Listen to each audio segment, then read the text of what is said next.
Should candidates running for executive offices make their medical records public during campaigns?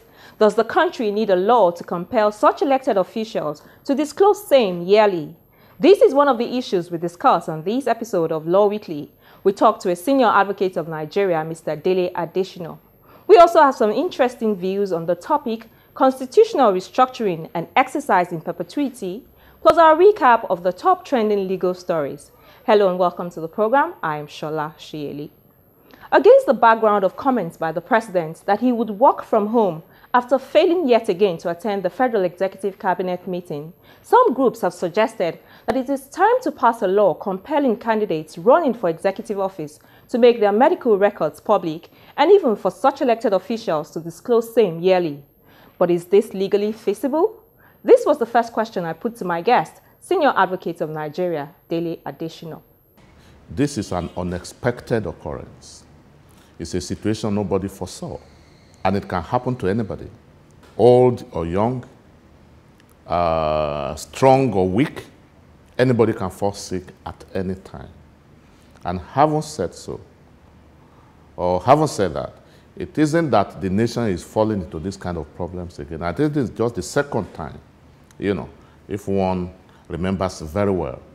We had the first instance under the former president, Yaradua. Now, it makes sense that anybody who is throwing up himself to this highest office, either at the national level, the presidency, or at the state level, the governorship, it makes sense to put a kind of, say, this is my medical situation. That will also add to determining whether the person is a fit and proper person to run for that office. I think that is a very rational suggestion by whosoever have suggested it. But I think I would be a little different. If somebody now says because of what is happening, an individual, either the governor or the president, there should be a law that will compel him or her to make his medical status public every year. I think that would be too much of a demand. And I've been saying this, and I want to say it again. There is no law that can provide for all situations.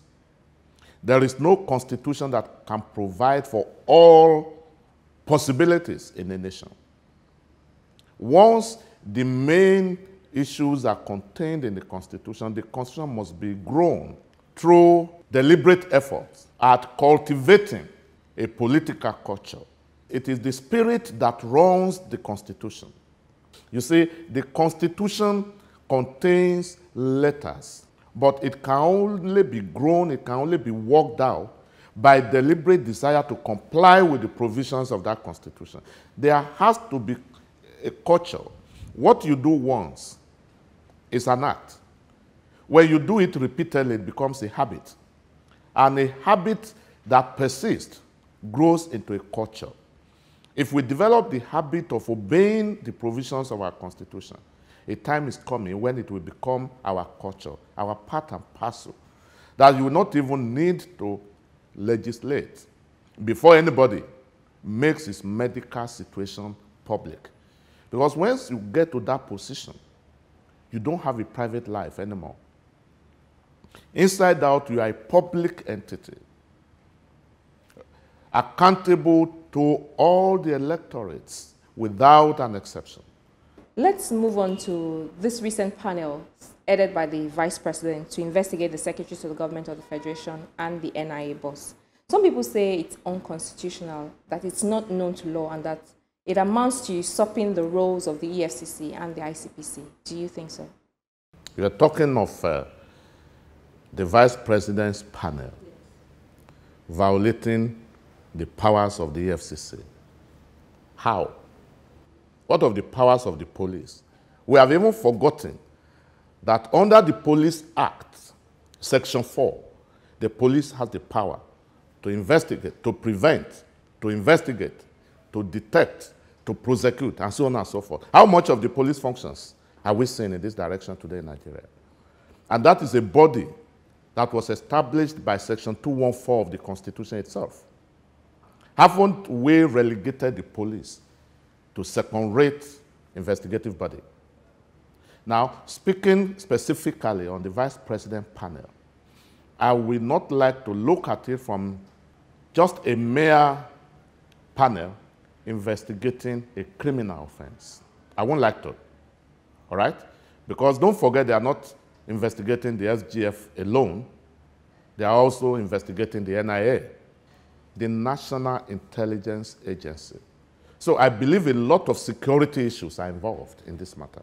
So if the government thinks that the Vice President has to superintend a fact-finding, of all these situations, I do not see what is wrong about it, particularly as it affects the National Intelligence Agency.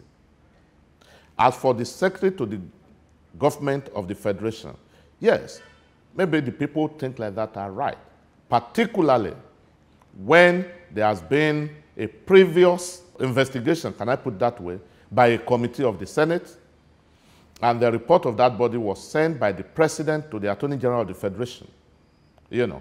I am not privileged to know what the report of the Honorable Attorney General of the Federation is.